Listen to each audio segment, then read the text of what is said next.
Hello viewers, স্বাগতম জানাচ্ছি আজকের নতুন একটি চমৎকার ট্রিক্স ভিডিওতে। আজকের ভিডিওটি দেখলে আপনি শিখবেন কিভাবে ফোল্ডারকে আপনি কাস্টম আইকনে রূপান্তর করতে পারেন। আপনি স্ক্রিনে দেখতে পাচ্ছেন কিছু আইকন, এগুলো কিন্তু কোনো আইকন না, এইগুলো সব একেকটি ফোল্ডার। অর্থাৎ আমি যদি ফাইবার নামে যে ফোল্ডারটি আছে এটা যদি আমি ডাবল ক্লিক করি সেক্ষেত্রে দেখতে পাচ্ছি এখানে অনেকগুলো ফাইল এবং এখানে দেখতে পাচ্ছেন মাই ফটো নামে আমার নিজের একটি ফটো দেওয়া আছে। আমি যদি এখানে ক্লিক করি সেক্ষেত্রে ফাইল দেখতে পাচ্ছেন। চলুন শুরু করা যাক কিভাবে আমরা আমাদের ফোল্ডারকে কাস্টম আইকন ব্যবহারের মাধ্যমে আরো ইন্টারঅ্যাক্টিভ করতে পারি।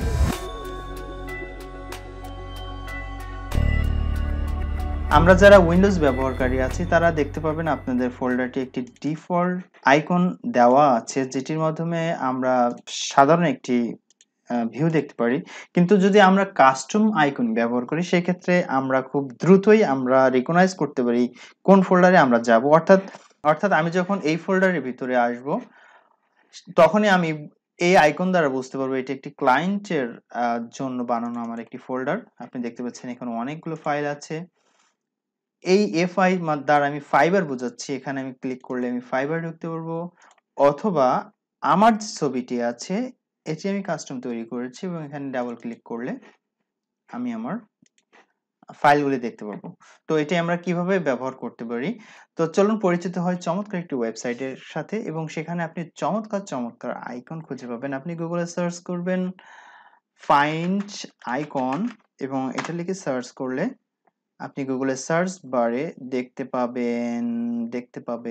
পাবেন findicons.com এই ইউআরএলটি।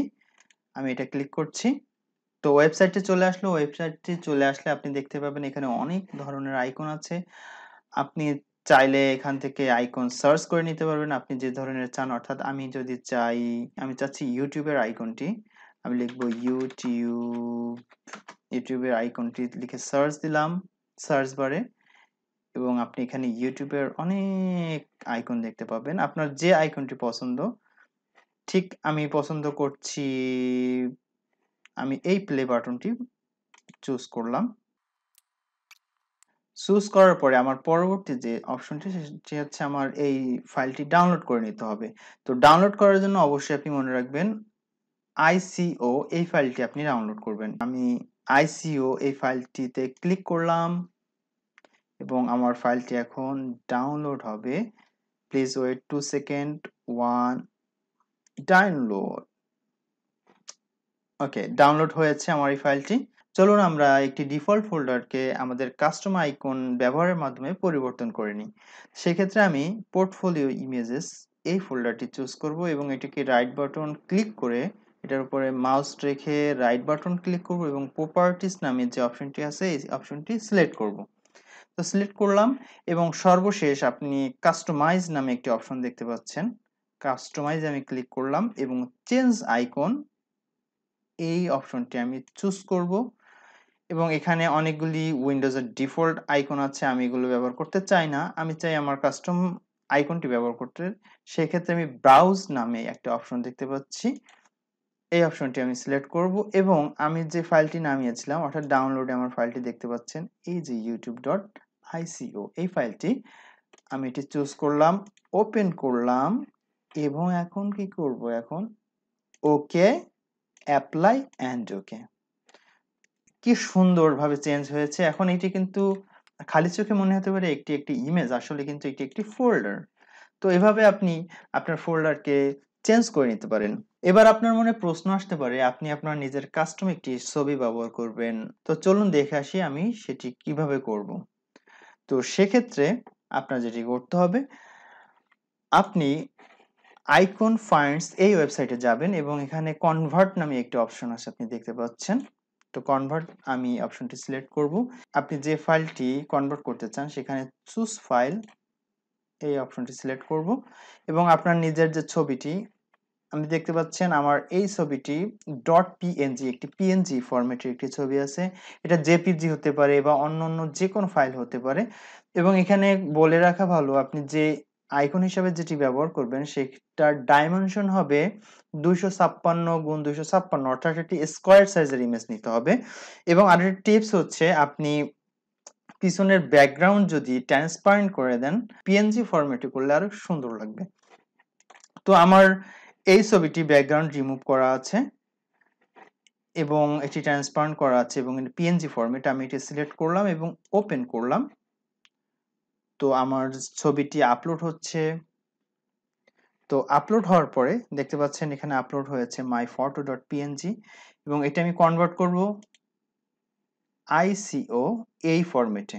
আমার এই ফরম্যাটটি দরকার হবে। আমি এটা সিলেক্ট করে নিলাম এবং কনভার্ট নামে যে বাটনটি আছে এই বাটনটি প্রেস করলাম। তো দেখতে পাচ্ছেন আমার ফাইলটি ডাউনলোড হয়েছে। তো ফাইনালি ওপেন করলে দেখতে পাচ্ছেন myphoto.ico এই হচ্ছে আপনার সেই কাঙ্ক্ষিত কনভার্টেড ফাইলটি। এখন এটি আপনি আপনার ফোল্ডার আপনি ব্যবহার করতে পারেন। সেক্ষেত্রে আমি আরেকটি ফোল্ডার চুজ করি। আমি র্যান্ডমলি অন্য কোনো জায়গায় করে দেখাই আপনাদের। ড্রাইভে ঢুকলাম এবং এখানে আমার অনেকগুলি ফোল্ডার আছে। আমি এখান থেকে ক্লাস পার্টি এই ফোল্ডারটি আইকন আমি চেঞ্জ করতে যাচ্ছি।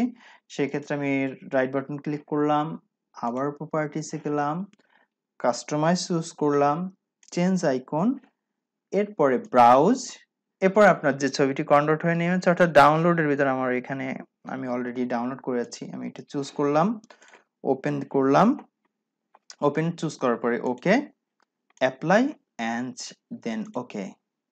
সো ফাইনাল দেখতে পাচ্ছেন চেঞ্জ হয়েছে। খুবই চমৎকার, তাই না?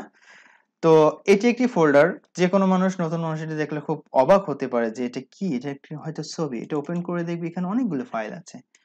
তো এটি আমরা কেন ব্যবহার করব? এই কারণেই ব্যবহার করব, আমরা খুব দ্রুত কোনো ফোল্ডারে অ্যাক্সেস করতে পারি আমাদের কোনো উইদাউট রিডিং দ্য নেম। আমরা ডিরেক্ট এই ছবিটি ক্লিক করার মাধ্যমে আমরা সরাসরি ঢুকে যেতে পারি। তো বন্ধুরা, কেমন লাগলো আজকের টিউটোরিয়ালটি? নিশ্চয়ই ভালো লেগেছে এবং ভালো লাগলে অবশ্যই আমাদের ভিডিওটিকে একটি লাইক করবেন, কমেন্ট করবেন এবং ভালো লাগলে বন্ধুদের সাথে শেয়ার করবেন। আপনাদের সাপোর্ট, আপনাদের ইন্সপাইরেশন আমাদের নেক্সট ভিডিও করতে সহযোগিতা করবে। তো ততক্ষণ পর্যন্ত পরবর্তী ভিডিও দেখার জন্য আমন্ত্রণ জানিয়ে শেষ করছি আজকে।